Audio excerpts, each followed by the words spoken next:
never thought I'd be that woman, the one scrolling through a dating app and finding her own husband's face staring back at her. But that's exactly what happened last night. Before we continue, take a second to subscribe to the channel and tell me in the comments what city you're watching from. I love seeing how far these stories travel, and I read more comments than you think. All right, let me take you back to the beginning. Let me explain. It started off as a joke. My friend Jenna called me and said, "You have to check out this new site called DoTheyMatch. It cross-checks dating profiles across apps. It's wild." I wasn't even suspicious of my husband, Mark. We've been married for 6 years. Sure, we've had some rough patches, long work hours, routine arguments, the occasional cold silence, but infidelity? That wasn't on my radar. Still, curiosity got the better of me. I downloaded the app mostly to see how it worked. I typed in Mark's name on a whim. My stomach turned when I saw his photo. The same smile, the same eyes, even the same shirt he wore to dinner last week. There it was. Mark, 35, loves hiking, looking for something real. Something real. I read that line over and over again, my hands trembling so badly I almost dropped my phone. I clicked on the profile, and it got worse. Every detail matched him. Same hometown, same career, the same dog in his pictures. Our dog. The only difference was that, according to Tinder, he was single. For a long minute, I just sat there frozen, staring at his face. My heart felt like it had dropped out of my chest. Maybe it was fake. Maybe someone stole his photos. I wanted so badly to believe that. I wanted any explanation other than the obvious one. But curiosity turned into desperation. I created a fake profile just to test it. A few pictures, a quick bio, nothing special. Within an hour, I swiped right on him and he matched with me instantly. Then he messaged me. "Hey, you've got a beautiful smile," he wrote. My heart broke right there. He had used that same line on me when we first met. I could almost hear his voice saying it in my head. The warm tone he used to use, the one that made me believe I'd found someone who truly saw me. I didn't reply. I couldn't. I just sat there staring at the notification, letting the weight of the betrayal sink in.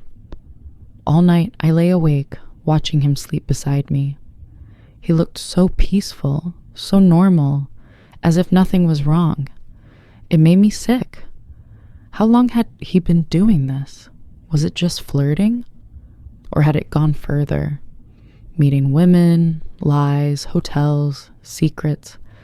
Every possibility ran through my mind. I kept replaying our last few months together. He'd been distant, glued to his phone more often, taking his calls in the other room. When I'd ask who it was, he'd brush it off. "Just work, babe." But now everything looked different under this light. Maybe those late nights weren't work. Maybe the work messages were, "Hey, beautiful" texts to someone else. By morning, I decided I needed proof. Not for him, but for me.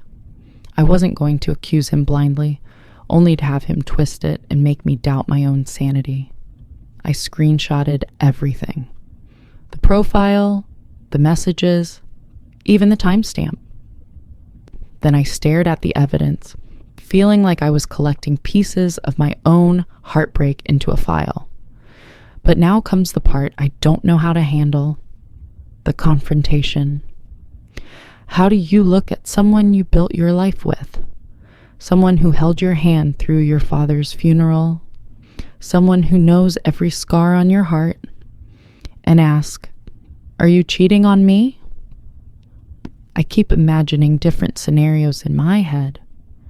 In one version, I slam the phone down in front of him and demand the truth.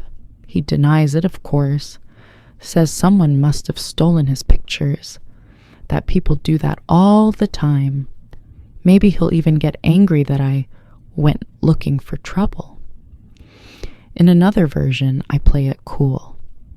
I ask gentle questions to see if he slips up, something like, "Do you ever wish our marriage felt more exciting?" Maybe he'll reveal something without realizing it. But every version ends the same way, with tears, broken trust, and a big question hanging in the air. Is this over? And the truth is, I don't know the answer to that yet. Part of me wants to pack a bag and walk away without another word. If he's out there presenting himself as single, then maybe he already ended this marriage emotionally. He just forgot to tell me.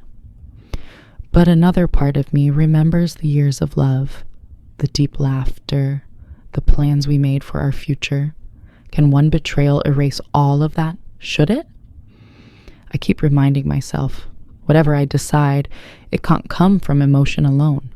It has to come from respect for myself, for the truth, for what's left of us. I deserve honesty, even if it hurts. So here's what I've decided. Tonight, I'm going to tell him what I found. Now, not when he's distracted or watching TV, but when he looks me in the eyes. I'll tell him I created a fake profile, that he matched with me, that I know. And then I'll wait. Not for excuses, but for the truth. I want to hear what he says when there's nowhere left to hide. That conversation will decide everything. If he admits it, maybe we'll go to counseling. I'll listen if there's remorse. I'll try to understand where we went wrong, not to excuse it, but to see if there's anything left to rebuild. But if he lies again, if he turns it around on me, I'll know this marriage was over long before I found that Tinder profile. Part of growing up, I've realized, is understanding when something can be fixed, and when holding on only breaks you further.